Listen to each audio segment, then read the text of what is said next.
Perempuan lain. Perempuan beda. Perempuan sendirian disebut dengan mar'ah namanya. Dari kata muru'ah. Punya dua arti. Satu, sosok yang senang tampil dengan keindahan. Muru'ah. Jadi kalau laki-laki senang dengan kekuatan, sesuatu yang nampak kuat, latihannya silat, latihannya ini, itu. Perempuan tidak. Senang dengan keindahan. Anda mau berangkat ke kantor, ada sebagian tidak tersetrika, Anda biasa. Tapi kelihatan istri, papa ganti. Setrika dulu. Anda berangkat ke masjid pakai pakaian biasa saja. Perempuan ikut pengajian, seragam. Arisan, beda. Penampilan, lain.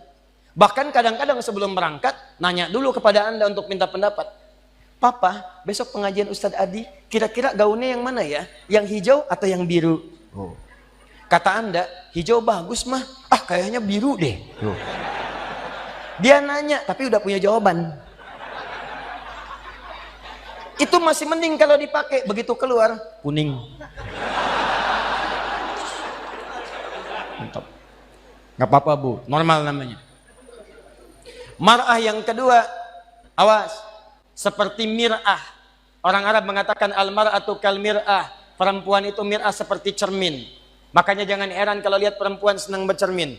Dari rumah sudah berkaca, turun dari mobil lihat spion. Mau masuk masjid ada kaca, betulkan lagi. Wajar, standar. Tapi yang penting Anda tahu, sifat cermin itu punya nilai sensitivitas. Seperti itulah perempuan punya nilai sensitifnya. Misal, Anda punya cermin, Anda hancurkan, lempar dengan batu, pecah. Apakah bisa disusun lagi? Jangan salah, bisa. Cuma tidak mampu memantulkan bayangan yang sempurna. Sama persis dengan perempuan. Kalau dia terlukai, cepat memaafkan, tapi sulit melupakan apa yang dialami. Pasang status. Serius. Ada persoalan hari ini, rekening listrik 15 tahun yang lalu diungkit lagi. Bapak ini bagaimana sih? Yang itu aja nggak bisa. Tahu nggak Pak? Waktu 15 tahun lalu listrik mati. Bapak juga begini juga 15 tahun lalu. Tapi itulah keindahannya. Nanti gantian Bu, tenang aja Bu ya, kita masih panjang. Itu kalau sendirian, tapi kalau banyakan, laki-laki sama rijalun, perempuan mar'atun nisaun. Sampai turun surah An-Nisa. Surah yang keempat. Apa artinya nisa? Bukan. Bukan perempuan. Bukan wanita. Ah, perempuan. Surah ibu-ibu, mama. Apa diantaranya yang paling penting? Ayat 34, paling kiri sebelah atas. Kenapa disebut dengan An-Nisa? Dari kata nasa diantaranya. Sifat yang mudah kemudian tersentuh dan mudah mencurahkan apa yang dirasakan. Suka cerita. Suka cerita. Dan kadang-kadang yang diceritakan hal yang seharusnya tidak dibuka. Kata Allah, fasalihatu qanitatun hafizatun lil ghaibi bima hafizallah. Perempuan salihah itu taati Allah dengan menaati suami pada yang baik-baik. Yang kedua, jangan membuka aib keluarga pada orang lain setelah Allah menutupnya. Jadi kalau Anda tidak buka aib di rumah tangga, tugas laki-laki, tugas perempuan sama. Jangan buka aib. Sepanjang tidak dibuka, Allah tutup sampai dengan kiamat. Kata Nabi, ada kejadian malam hari, maka selesai, siang jangan terbuka. Ada kejadian siang hari, selesai, malam jangan terbuka. Allah akan tutup sampai kiamat. Tapi kalau ada aib rumah tangga terbuka, keluar. Maka kata Allah, jangan salahkan yang menyebarkan. Kamu sendiri yang salah. Saya sudah tutup, kenapa kamu buka? Bima hafizallah. Allah yang tutup, kalian yang buka. Nah ini kadang-kadang tidak sadar. Karena perempuan punya sifat berbagi, suka cerita. Sependiam apapun kalau sendirian. Kadang-kadang kalau sudah bertemu temannya, kumpul cerita. Sifatnya pengajian, begitu kumpul bertemu dengan kawan, mulai bertanya, "Ukhti apa kabar?" "Baik." "Sehat?" "Sehat." "Suami bagaimana?" "Di situ masalahnya." "Masalah." Ih, nggak nyangka ya? Nyangka. Kumpul, "Ada apa? Ada apa?" Yang satu misah.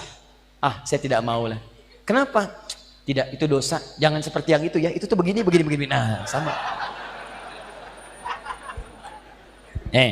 Itulah humazah. Humazah. Sejak dulu sudah ada. Dari sejak zaman Nabi Yusuf. Nabi Yusuf itu anaknya Nabi Yakub. Nabi Yakub anaknya Nabi Ishak. Nabi Ishak anaknya Nabi Ibrahim. Dari Sayyidah Sarah. Dari sejak dulu sudah ada perempuan yang suka kumpul-kumpul. Suaminya sibuk kerja ngumpulin harta. perempuannya kumpul-kumpul. Saking kumpulnya itu sibuk membicarakan orang lain. Ada yang ganteng dibicarain. Nabi Yusuf ganteng dibicarain. Iya ya, ganteng-ganteng Nabi ya. Iya, orang sekarang ganteng-ganteng serigala. Dulu ganteng-ganteng Nabi. Ngobrol, ada.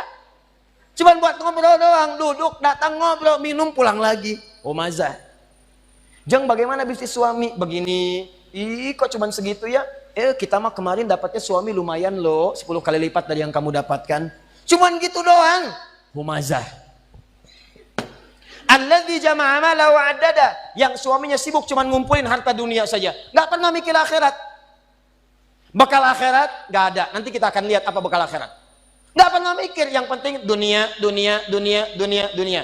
Kerja, harta, rumah, mobil, uang, dolar, semua kumpulkan. Maka yang seperti itu kata Allah, kamu mesti ingat ya, orang yang sudah berpikir begitu saat di dunia, saya akan siapkan neraka paling spesial saat di akhirat. Namanya Hutamah. Neraka Hutamah ini beda dengan neraka biasa. Cara disiksanya, maaf sekali, diikat. Padahal neraka yang paling ringan, neraka paling ringan, tapi seringan-ringannya neraka juga. Ya, seringan-ringannya neraka. Jangan coba-coba nih. Ya. Itu ada di Quran surah keempat ayat 56 paling kanan sebelah atas. Itu yang paling ringan di neraka.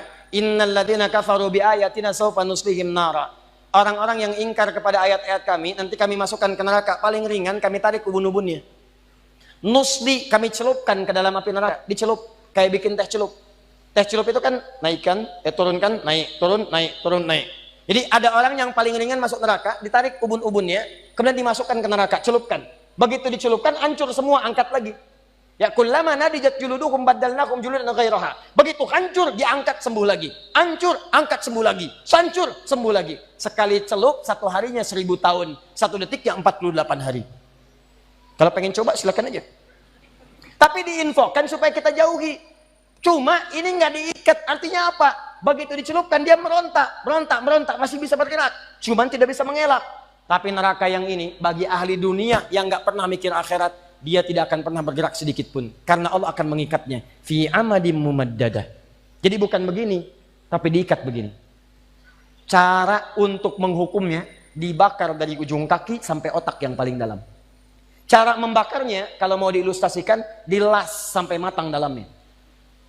Misal dari bawah bagian kaki, jempolnya dulu. Kalau jempolnya udah matang, baru sampingnya. Udah matang, naik lagi ke atas. Bayangkan, kalau dimasukkan keseluruhan, yang sakit langsung semuanya. Tapi yang ini tidak. Biar sakit dulu. Bukankah sakit di bawah kerasa ke semuanya? Sakit terus sampai naik ke atas. Allati tattali'u 'alal afidah. Afidah jamak dari kata fuad. Fuad itu otak yang merencanakan. Nih kata Allah seakan-akan ingin mengatakan, apa isi otakmu di sini? Saya bakar sampai ke dalam otakmu. Otakmu isinya apa sih? Orang sholat, kamu nggak sholat. Orang ngaji, kamu nggak ngaji. Orang puasa, kamu nggak puasa. Kerja lagi. Apa isi otakmu? Saya bakar sampai kedalaman yang paling dalam. Nih. Awas hati-hati.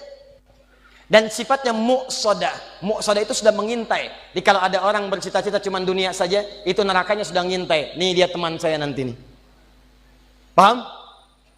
Ini bagian yang pertama. Karena itu saya ingin ajak Anda semua, jangan cukupkan hidup kita visinya cuma sampai di sini. Contoh paling gampang ya, paling gampang. Kuliah hanya untuk dapat ijazah, itu dunia. Kuliah hanya untuk dapat kerja, dunia.